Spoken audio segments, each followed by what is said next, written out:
Hello, everyone, and welcome to the Finext Awards and Conference. I am your host, and today I have the absolute pleasure of speaking with an unstoppable force in the cybersecurity world. Joining us is the brilliant May Brooks-Kempler, a cybersecurity expert, best-selling author, TEDx speaker, and a mother of three who dared to challenge the norm. From being cyber stuck to becoming a mentor, entrepreneur, and a change maker, May has built and sold a security awareness company, helped 500 plus students pass CISSP, and is now leading a movement for transformation with Cybermania Pro. May, we are thrilled to have you here with us today. Thank you for having me. Wow, I didn't expect that introduction. You've done your homework. So, first of all, could you please tell something to our audience about you? Well, I think you basically covered most of it, but I think the most important thing that I can say, I'm very passionate about cybersecurity. It's not just a job for me, and I think I'm very lucky in that regard. But it wasn't always like that. I love cybersecurity. I always found it fascinating, but I didn't find my niche. It took me a very long time to find my niche and find my rhythm and find what made me happy and passionate about this industry. And when I found that, a lot has changed, because when you do what you love, you don't work a day in your life. That is a very true quote for me, and I think for most people. Yeah. So finding your niche is probably the most important. Definitely. Thank you. Let's start with the session. So, first question is, your journey from feeling stuck to founding and selling a successful cybersecurity company is inspiring. What was the turning point for you? As I said, first and foremost, it was finding my passion. And my passion is doing beyond just the job. For many years, I was a CISO, a Chief Information Security Officer, a consultant, and I used to protect a business, any sort of business. When I started doing security awareness and sharing my knowledge with others, that's when I found my niche. I know that every person, no matter what they do, no matter where they are in the world, is vulnerable to cyber threats. However, as an industry, we don't do, in my eyes, we don't do enough to help everyone around us. So for me, that's sort of how it started. It started with me being a CISO that couldn't really reach out to all my employees in the company and make sure they're aware so they don't put my company at risk. And it sort of spiraled from there, from doing this and the book and the TEDx and the community and a lot of other things that I do are around what we leave behind us, what will be, dare I call it, the legacy, not just of me as a person, but of the cybersecurity industry. My dream is to be completely irrelevant, because everyone will know how to be safe online, or maybe there won't even be threats online. That would really be the dream. Wonderful. So, May, can you please tell us about the early days of starting your company with a newborn and a toddler? Like, what was going through your mind? Oh, well, at the time I had a newborn, a 3.5-year-old toddler, and a 7-year-old. So that was challenging.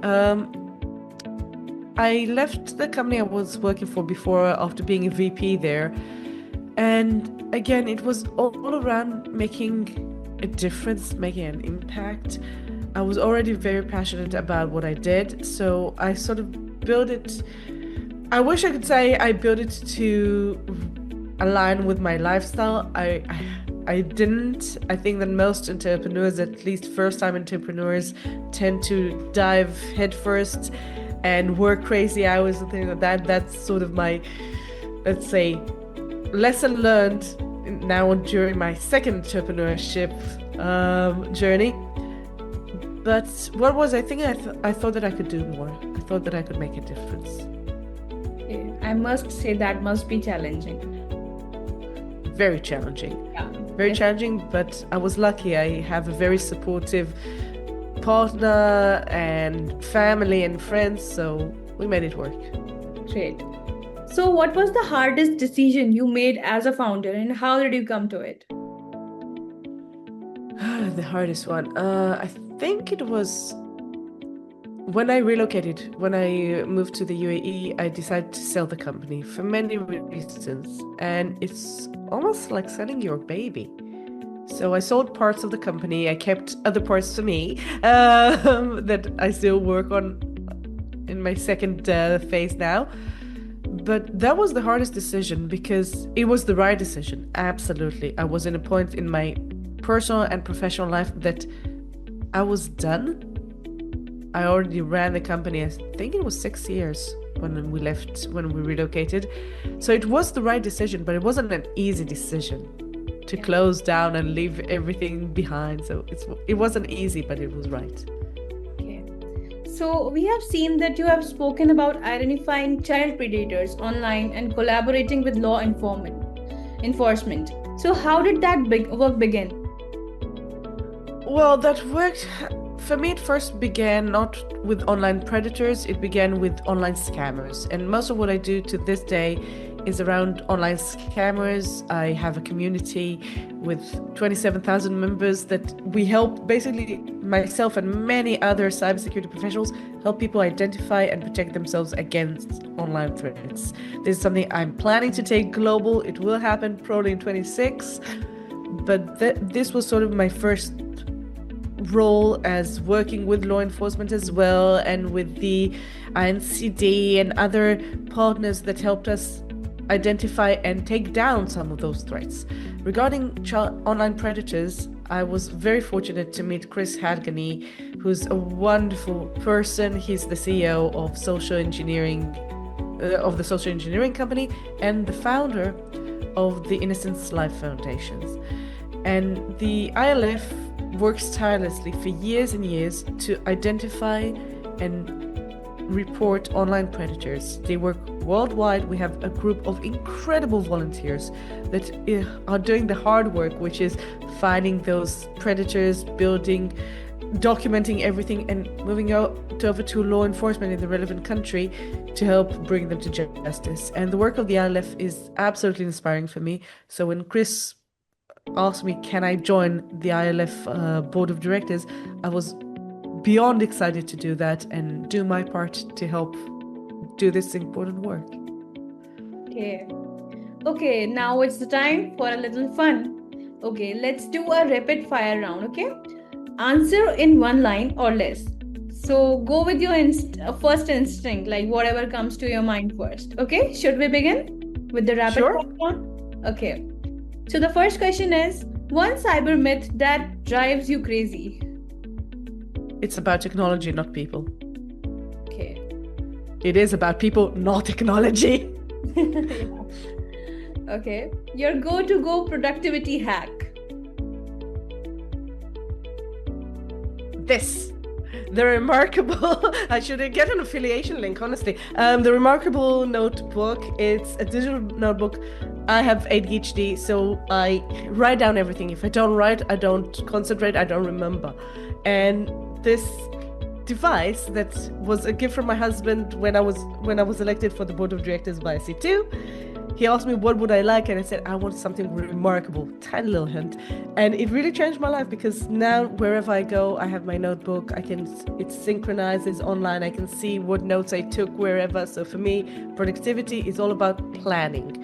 If I don't plan, I don't do. I use this notebook to plan, and then it goes on the calendar. So everything is on the calendar. I have time windows for everything. Yeah, totally agreed. So, most underrated skill in cybersecurity. Like, what is that skill? Communication. Okay. Communication. Talking to people. One word that describes your journey. Amazing. No, roller coaster. I've been everywhere, looping around.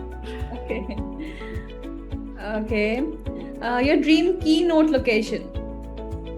Ooh, good one. Opening keynote for Google, I would say, or Meta, one of them. Okay. And the last question for the rapid fire round: cybersecurity in 3 words. Cybersecurity in 3 words: confidentiality, integrity, and availability. Okay. Very 3 pillars.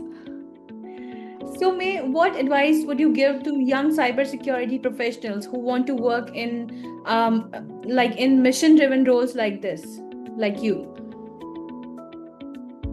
Cybersecurity is a huge industry. People think that cybersecurity is a job. There are many different things, many different flavors.